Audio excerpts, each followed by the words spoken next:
What about my love? Wasn't it enough? Just let me know. This one's a little juicy here. I got some numbers for you. So CBS has Mel Tucker and Jimbo Fisher on the hot seat. Now I don't know where CBS is getting this, or if they really think they're on a hot seat. I mean, according to the fans, you ask, yeah, they're on a hot seat, but the buyouts suggest otherwise. So Right. The Mel Tucker, contracts say otherwise. yeah, the contracts. These are the most insane. First off, these are the most insane contracts in college football, and I have a list that I'm going to go through actually after this, just to give you a These are comparison. like John Wick level size of contracts. Yeah, this is here. John Wick stuff right here, bro. This is assassin level. Mm-hmm. Mel Tucker, $66.5 million buyout after this year. His contract is $95 million for 10 years, $9.5 million a year. Jimbo Fisher, $76.8 million buyout.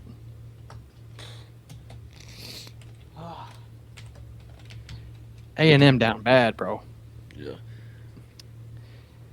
10 years, same as Mel Tucker. 10 years, $95 million contract. This contract's until 2031. It drops down $9.5 million every year. Every year he's paid. Every year that $9.5 million drops down. So, first off, I would be curious, and I should have looked this up, what the most money a college has paid a buyout for a head coach before ever. If you could find that real quick, that would be amazing. But let me go ahead and just wait. How did you phrase it? What is the most money a college? What is the most a college has paid for a buyout for a head coach? And then I'll give you a quick rundown. So Nick Saban is the highest paid college football coach at $10.9 million. Dabo Swinney, number 2, $10.5 million. Kirby, $10.2 million. Lincoln Riley, $10 million. Brian Kelly, $9.8. And then you have Mel Tucker and Jimbo, both at $9.5. Well, actually, Mel Tucker is at $9.5 and Jimbo's at $9 million.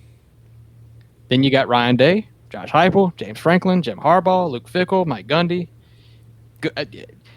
These are the worst 2 coaches on this list. I have a list of the top 20. Maybe you say Kirk Ferentz at $7 million, Billy Napier at 7.2, but these are the worst coaches in the higher part of the pay scale. So from what I have seen, the number 1 is Scott Frost from Nebraska for $15 million. That was his That's buyout. not true. That's not true. That's Because they what paid 17 for Taggart, I think. Did they? I think they paid more This for is what Taggart. I'm saying. Yeah. I see that Auburn is still paying $21.5 million for both Malzahn and Harrison. Yeah. Or Harrison. Malzahn? Yeah. Yeah, y'all are still paying him. Yeah, you're still paying Malzahn. You got. I think you got like 2 more years of paying Because y'all Malzahn. fired him.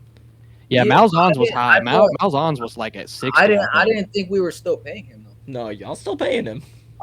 And you said we're still keeping. I mean, the other contract, the other contract? Yeah. Y'all still got to pay Harsin and Malzahn. Bro, that's ridiculous. And you still got Peyton Thor. You still got Peyton Thor to deal with. You still got paid. All right, hold on. Let me see this. I will keep looking, but right now all I'm seeing is Scott Frost.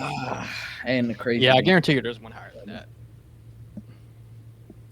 Tuck coming. Who? Mel Tucker coming? I don't know about that, brother. I Nah, don't know about that, brother. Sure. I think Michigan State screwed themselves. Yeah. Explain yourself, sir. They screwed Yeah, themselves, bro. yourself, Troy. I mean, Explain yourself, Troy. can I go on this one first? No. Can you Yes, what? go. Go ahead. Can I go on this one first? Like about Yeah, go. two coaches. I don't know. I feel like I don't know because Jimbo he's how long has he held the job at Texas A&M? He's been there since I think 19, 18, 19. I think no 18. I think. They were 2-6 last year, in conference wise, and they were 5-7 overall. The year before that, they were 4-4 conference wise, and 8-4 overall. Mhm. And that's not bad if you're talking about just conference wise. I mean, overall wise. The year before that, they were 8-1 conference wise, and they were 9-1 overall, and that was second in the West. They only trailed Alabama, and that was the year Alabama was undefeated. And his first year there, he was 4-4 conference wise, and 8-4, 8-5 overall.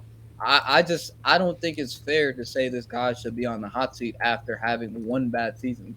And then when you look at Mel Tucker's stint at Michigan State, like 2022, uh, honestly, this is his worst year, like overall wise and conference wise, because the years before that, 2021, overall wise, they were 11-2.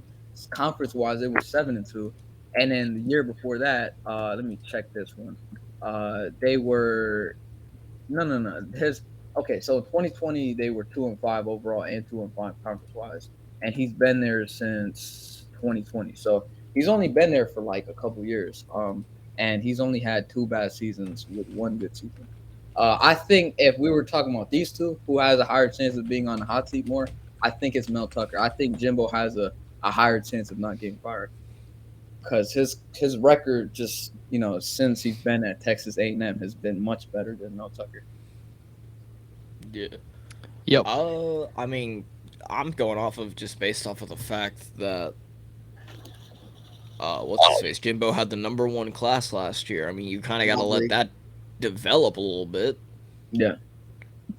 Mel Tucker's, I feel like his contract was kind of rushed. He had the big season. They were like, we got to pay him because what's his face?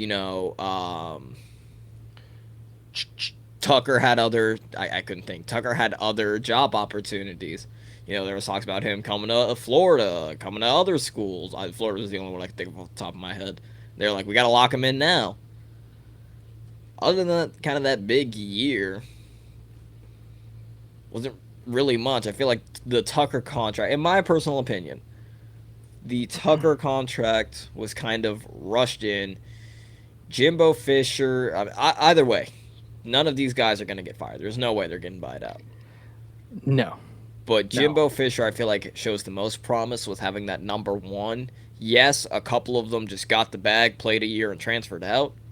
But you still got some guys. Again, I go back to Evan Stewart, who was the number 1 wide receiver in this class. You still got him. So you still got pieces from that number 1 class. Now's kind of the chance to really see what they've got. And because SEC Media Days already started, and you were talking earlier about the media, that's kind of what they've been talking about as well with Jimbo Fisher. Not about the firing, but being like, people can be saying he's on the hot seat, but now's kind of the chance to really see that, again, that number 1 overall class from last year. Now's the chance for them to finally step in and perform and hopefully help out the Aggies. Me personally, I could care less. If they lose, well. Know that. Look, and actually, Vic, I'm going to get to that. Actually, that's a good point. Mel Tucker. Mel Tucker had Kenneth Walker, Jaden Reed, Keon Coleman. Yeah, but without them, and those weren't his recruits, by the way. Without them, Michigan State is very below average. Very, very below average. They don't recruit very well right now. They're not recruiting well with Mel Tucker. Yeah. Mel Tucker was at Colorado State, and he look, in my opinion, I don't think he deserved as big of a job as this. And then they go out and pay him $9.5 million a year, which is just absolute ridiculous. It's one of the craziest things I've ever seen. I mean, Jimbo Fisher's won a national titles, and he's got an incredible pedigree at Florida State, so that's understandable. But Mel Tucker, no big accolades really in his career. So, there's that. Obviously, they can't afford to fire him, so he's kind of stuck there. So that's why I say Michigan State's pretty much screwed. But for A&M has top 8, top 10 talent in the whole country. Bobby Petrino, like Vic said in the comments, they had SEC Media Days yesterday, and Jimbo was talking about it, and he said, yeah, well, we're going to bounce ideas off each other because Jimbo's the offensive guy.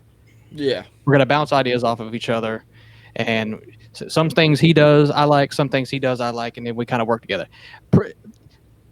He knew he was going to get asked about this. I don't know why he can't just fulfill and give up the play calling duties to Bobby Petrino. Bobby Petrino is an offensive mind that's more in the times than Jimbo is, and Jimbo is going to ruin this team again this year if he does not let up.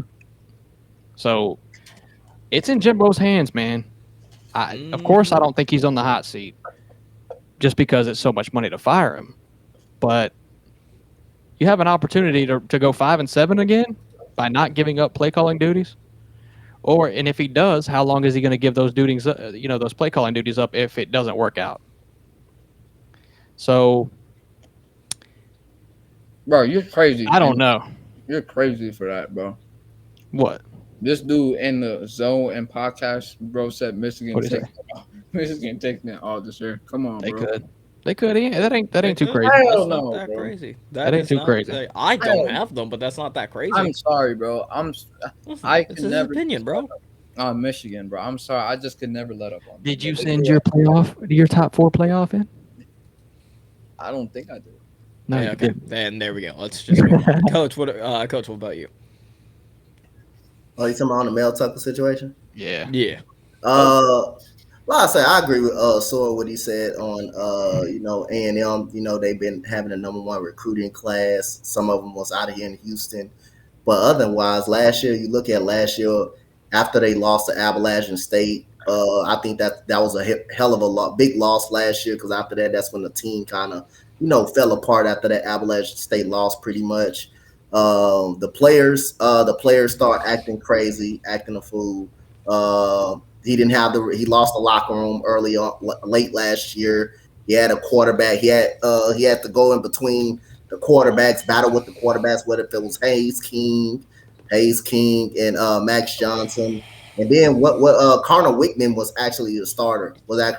He ends up getting hurt. They had a lot of issues that went on last year, but I'll say Jimbo Fisher may not be on the verge of getting the hot seat, but if you're going to keep getting the #1 recruiting class, something has to show on the football field. Something really has to show on that football field. And in the last couple of years he had that recruiting class, they have not been able to show on that football field. So some point, when is you going to show up on the football field? And like I said, he's got to also gain trust of these players too, because we lost a lot of players in the transfer portal at the ending of last year.